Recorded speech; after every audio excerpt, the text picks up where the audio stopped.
ہم بہت مشکور ہیں پیر صاحب کے اور جی ڈی اے کی تمام جماعتوں کے. آج ہمیں بہت اچھی یہاں پذیرائی ملی اور یہ بالکل بات واضح ہے کہ ہم ایک ہی ذہن سے آگے بڑھیں گے. ہمارے درمیان کوئی ذہنی دوری نہیں ہے. ہم بالکل واضح ہیں کہ پی ٹی آئی کی سیاست عوام کی سیاست ہے, غریب کی سیاست ہے, حاری کی سیاست ہے, مزدور کی سیاست ہے. ہمارا مقصد اقتدار حاصل کرنا نہیں ہے, عہدہ حاصل کرنا نہیں ہے. ہمارا مقصد اب ہر مظلوم کی آواز بلند کرنا ہے. وہ سندھ کا حاری ہو جس کا پانی چھینا جا رہا ہے, وہ بلوچ ہو جو گمشدہ ہے, وہ پختون ہو جس کو لہو لہان کر دیا گیا ہے, یا وہ اب پنجابی ہو جس کو یہ نہیں پتا کہ رات وہ اپنے گھر جاتا ہے, سوتا ہے تو صبح وہ اٹھے گا یا نہیں اٹھے گا. تو اس وقت ایک ظلم کا, جبر کا, دھونس کا نظام ہے, اس کے خلاف ہم سب مل کر اب کھڑے ہیں.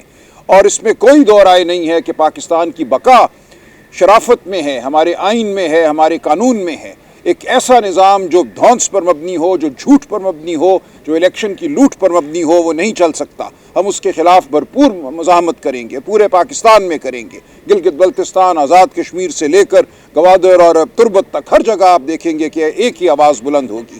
ہم انسان کے حقوق کی جنگ لڑیں گے. بہت شکریہ. یہ لوگ اس وقت 6 کینالوں کے خلاف سراپا احتجاج بنے ہوئے کہ یہ کینال بن رہے ہیں, اس سے سندھ کی زندگی اور موت کا مسئلہ ہے. پی ٹی آئی کا اس پہ کیا موقف ہے, اور کیا پورے ملک میں پی ٹی آئی اور باقی جو آپ کے ساتھ اتحادی ہے یہ ہمارا موقف میں عرض کر چکا ہوں, صفدر عباسی صاحب نے بھی ذکر کیا, بالکل واضح ہے. ہم سندھ کے ساتھ کھڑے ہیں, سندھ کے حاری کے ساتھ کھڑے ہیں.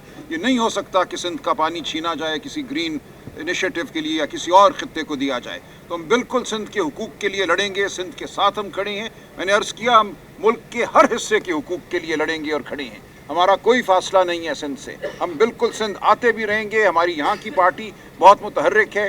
علیم عادل صاحب کھڑے ہیں, یہ بھی سندھ کا, اندرونی سندھ کا دورہ کر کے آئے ہیں. یہ عمل جاری رہے گا.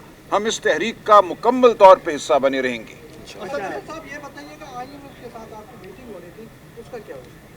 دیکھو ہماری کوئی میٹنگ نہیں ہوئی ہے, آئی ایم ایف سے کوئی میٹنگ نہیں ہونی تھی. ہم نے ایک خط ان کو لکھ دیا ہے, عمر ایوب صاحب نے. وہ چونکہ جاننا چاہ رہے ہیں کہ اس ملک میں رول آف لا کی کیا صورتحال ہے, وہ آ کے ملے ہیں خود چیف جسٹس سے. تو یہ ان کی ایک خواہش ہے کہ وہ جانیں کہ اس ملک میں قانون کی کیا صورتحال ہے. دیکھیں کوئی بھی ادارہ مالیاتی ادارہ ایک جنگل میں پیسے نہیں پھینکتا.